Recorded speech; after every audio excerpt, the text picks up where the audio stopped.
When you're playing an RPG, some enemies are rarer than others. The most famous example of a rare encounter is probably Dragon Quest's Metal Slime. It's a tricky enemy to defeat, but if you manage to pull it off, you get lots of experience. However, in the Pokemon games, enemies are more than just a source of experience. They're also potential members of your party. This makes it more important that rare encounters have some special quality to them. I mean, think about it. What's more disappointing? A common Pokemon being lame, or a rare Pokemon being lame?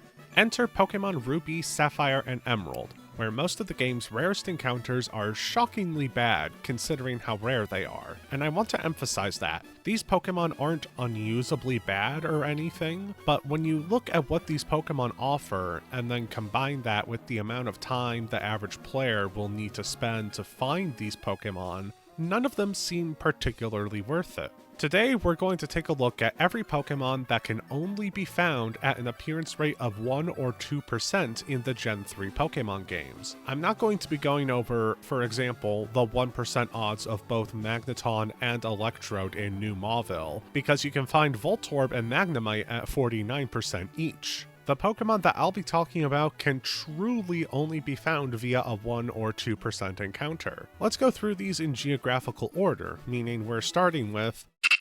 Okay, I know this video is about these Pokemon being bad, but Seedot is probably one of the exceptions to the rule. Being a 1% encounter in Emerald specifically, Seedot has a very strange level up move pool that's somewhat better when it evolves into Nuzleaf. This makes the bullet CTM you get before the first gym very valuable for Seedot, especially since neither it or its evolutions can learn a grass type move via level up. Seedot's final evolution, Shiftry, has alright stats for a Generation 3 Pokemon.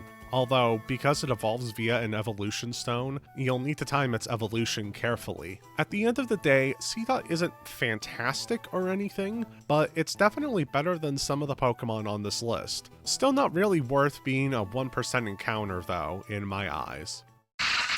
While Seedot is only a 1% encounter in Emerald, Surskit takes that role in Ruby and Sapphire. Surskit gets access to Bubble Beam at level 25, requiring the player to delay evolution by 3 levels to get, and you might want to consider doing that. While Surskit loses its water typing upon evolution, meaning it no longer gets stab on those moves, the bug flying type Masquerain has a measly 60 base attack. Because this is pre-physical special split, all of Masquerain's stab options will be using its subpar physical attack stat. While your special attack stat is better at base 80, and you have a couple of good options via TM, they won't have stab.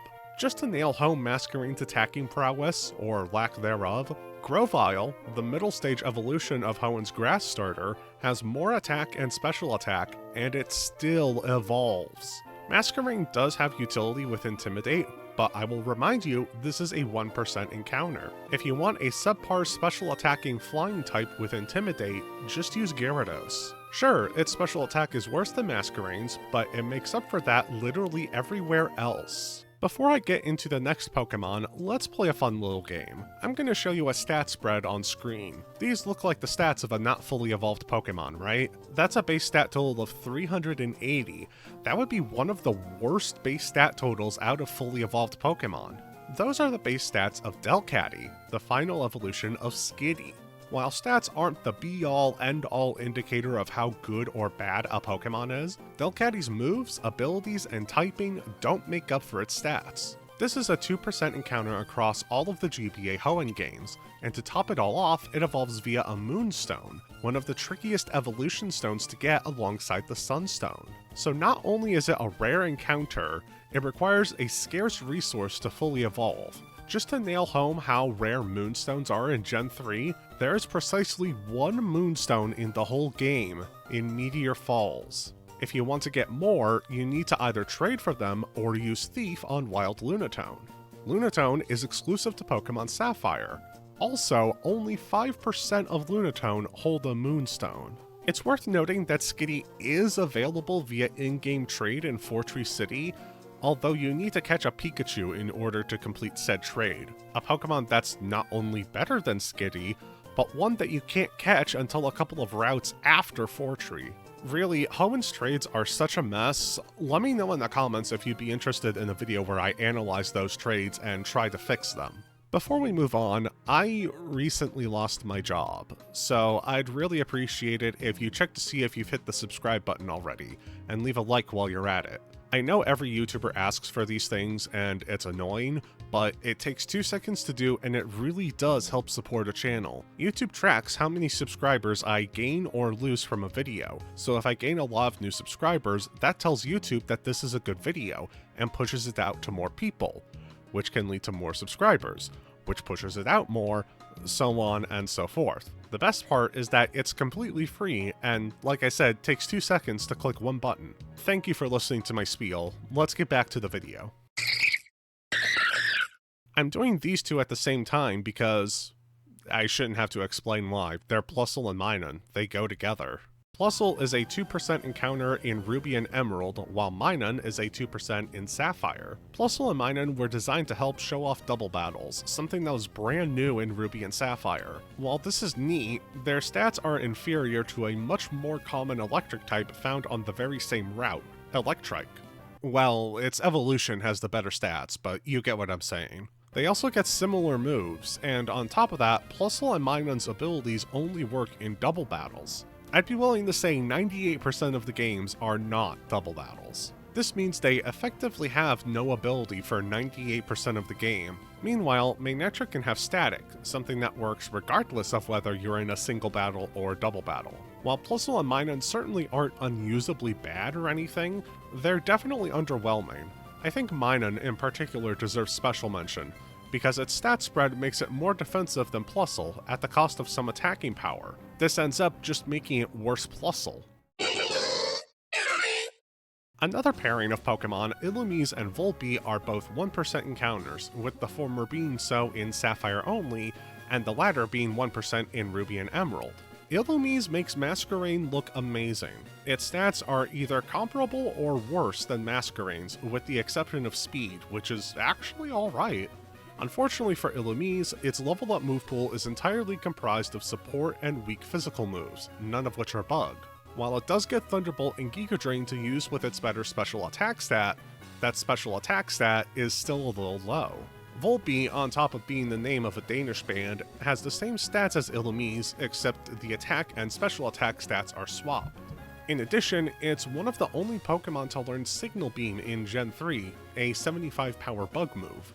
Unfortunately, it's coming off a base 73 attack stat, making it weaker than Pokemon like Furret and Pidgeot, which is kind of insane to think about when you realize those Pokemon's base forms are some of the first encounters you had in the games prior to Ruby and Sapphire. Both Illumise and Volbeat have a base stat total of 400, putting them in the same ballpark as the level 10 bugs like Beedrill and Beautyfly. Those are a group of Pokemon that are known for being strong for the first couple of gyms and then falling off around the middle of the game.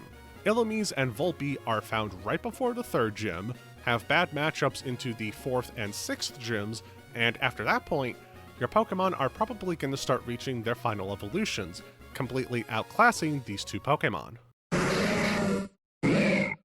Wait, these Pokemon are actually good. I don't know if I'd go so far as to say they're good enough to be 2% encounters in Sapphire and Ruby and Emerald respectively, but these are the best Pokemon we've gone over so far.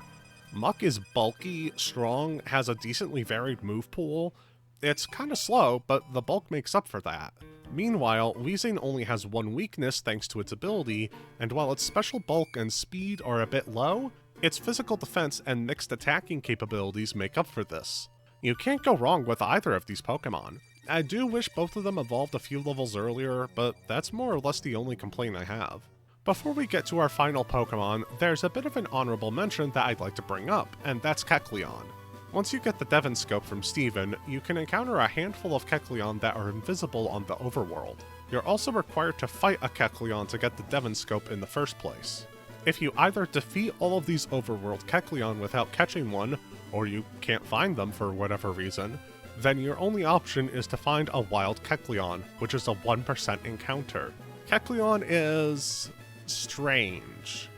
It has decent attack, good special defense, and middling to low everything else. On top of this, its ability makes it difficult to take advantage of Stab, meaning its moves are most likely going to be weaker. This is compounded by its low speed, making it hard for Kecleon to outspeed opponents. Chimecho is the bane of some child's existence. It's a 2% encounter that you could very well not even know exists. In Ruby and Sapphire, no trainer uses Chimecho. Emerald fixes this by giving Chimecho to a trainer inside the second to last Trick House puzzle, on a trainer that doesn't even need to be fought to complete said puzzle. Because of Chimecho's near non-existence on NPC teams, it's entirely possible that you could catch every Pokemon in the Pokédex except for Chimecho, and then wonder where the heck you find this last Pokemon. While the empty spot in the Pokédex may give you a slight clue as to where you need to look, there are still multiple areas to look through, with multiple encounter methods. In particular is Mount Pyre, the location where Chimecho is actually found, but where? There are multiple floors inside and a couple of floors outside, each with their own encounter table. This means that if you're blindly looking for this unknown Pokemon, and you're doing even 20 encounters per floor, you're going to drive yourself batty. When you finally do find Chimecho, one of the moves it'll have is Takedown, a move that causes recoil damage to the user. This means that Chimecho can KO itself if you weaken it too much, meaning you would need to find another 2% encounter. Chimecho itself is very okay. I wouldn't say it's bad, but it's found a bit late into the game, after the 6th gym, and it doesn't really have anything particularly noteworthy in terms of stats, moves, nothing. Well, okay, it's one of the few Pokemon in Gen 3 to get Heal Bell, along with Skitty, coincidentally. When you put everything together, okay stats at best, okay move pool, okay typing, and put that on top of the 2% encounter in a very specific location that the average player might not even think to look through, Chimecho feels more like a wet fart than anything. So, we know why these Pokemon are bad rare encounters. The question going through my mind now is, do the remakes, Omega Ruby and Alpha Sapphire, improve these encounters in any way? The answer is yes, thankfully. Most of these encounters have been boosted to 5%, which is still a bit low, but a much needed improvement over 1 and 2%. Surskit can reach encounter rates of 30% while surfing, and the trade for Skitty was changed so that you need to give a Spinda, a Pokemon available well before Fortree, meaning you can complete the Skitty trade as soon as you first get there. Chimecho is also on a pair of NPC teams, making it possible for the player to have an idea of where to find it. Some Pokemon have better move pools now too. For example, Illumise actually gets special bug attacks, and Seedot's evolutions get grass-type attacks via level up. But, real talk, I don't think Pokemon encounters should be restricted to below 5%. Considering catching them all is part of the game, and there are hundreds of creatures to catch, evolve, breed, and trade, you don't want to make things too frustrating. And 5% is still pretty low. I remember when I was trying to make a Heart Gold Living Dex for charity a few years ago, a Jigglypuff with a 10% encounter rate took over 50 encounters to show up. But what do you think makes a good rare encounter? Leave a comment and let me know. I'd love to hear your thoughts on the matter. And with that, thank you so much for watching, everyone. I hope you enjoyed the video, maybe even learned something new, and a big thanks to Butterfly, Sedzi, Dunanix, and Stodge, along with the rest of my patrons scrolling by, for going the extra mile and financially supporting the channel. See you next time, everyone.